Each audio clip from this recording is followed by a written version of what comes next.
Hello everyone. We have already discussed the power sharing in Belgium. In Belgium, power was shared properly, so there was no conflict. Now let's see about Sri Lanka. Sri Lanka became independent country in 1948. Ethnic composition, that means the population composition, 74% Buddhist and they speak Sinhala language. 18% both Hindu and Muslim, they speak Tamil language and the remaining Christian. That means from here we understood that in Sri Lanka, Hindu and Muslim, that means the Tamil language speaker, they were in minority. Now let's see what happened to the minority, whether the power was shared or minority was dominated. Okay, first paragraph हम नहीं देख रहे ठीक है, पहले नीचे देखते हैं। 1956 an act was passed to recognise Sinhala as only official language. 1956 में एक एक्ट पास हुआ श्रीलंका में, और जिस एक्ट के जरिए सिर्फ सिन्हाला ही ऑफिशियल लैंग्वेज वहाँ का बनाया गया। दैट मीन्स तमिल लोगों को ऑफिशियल लैंग्वेज के रूप में सिन्हाला लैंग्वेज यूज़ करना पड़ेगा। दैट मीन्स तमिल स्पीकिंग लोगों के प्रति ये एक डिस्क्रिमिनेशन है, ठीक है। Second, government policies denied Tamils from equal political rights. जितना भी गवर्नमेंट पॉलिसीज था, ठीक है, ये भी सिन्हाला लोगों का ही फेवर में था, और तमिल लोगों को ये सभी गवर्नमेंट पॉलिसी ने आपको दरकिनार किए।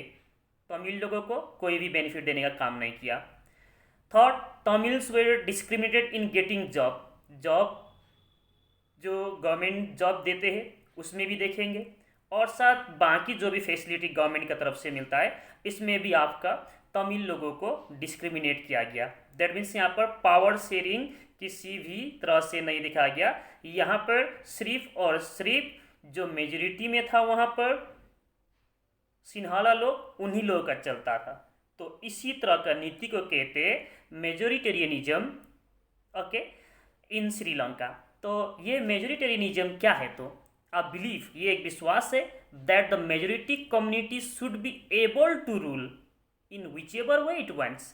दैट मीन्स इसका मतलब ये होता है कि मेजोरिटी कम्युनिटी को ही रूल करना चाहिए, और वो लोग जैसा चाहे उसी हिसाब से रूल होना चाहिए, by disregarding the wishes and needs of the minority.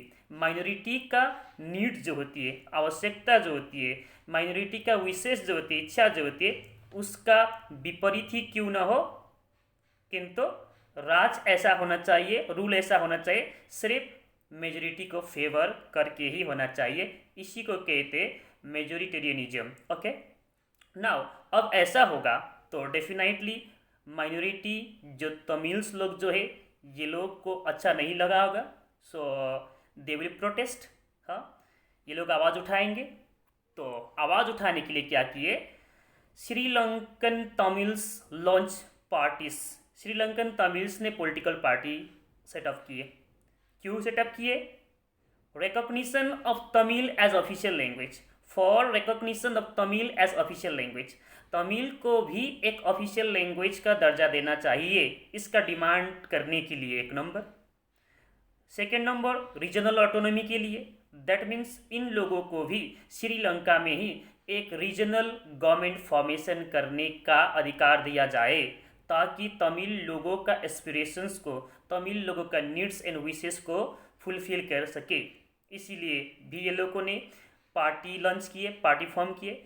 और third, equality of opportunity in jobs and etcetera, अर्थात जॉब में हो या तो बाकी कोई भी फील्ड में हो, तमिल लोगों को भी यहाँ पर आपका अपॉर्चुनिटी मिले, यहाँ पर इक्वली ट्रीट करे।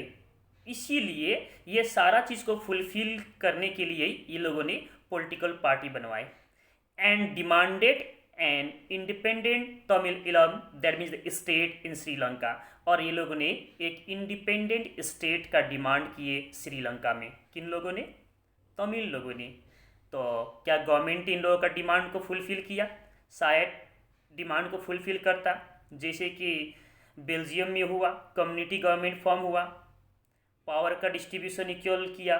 तो ऐसा यहाँ पर नहीं किया, तो ऐसा नहीं किया तो यहाँ पर क्या हुआ, civil war broke out. That means यहाँ पर गवर्नमेंट ने पावर शेयर नहीं किए, तो यहाँ पर सिविल वार हुआ श्रीलंका में। कहने का मतलब पावर शेयर जहाँ होगा वह कन्फ्लिक्ट नहीं होगा, पावर शेयर जहाँ नहीं होगा वहाँ कन्फ्लिक्ट होगा। ये एग्जाम्पल है श्रीलंका से।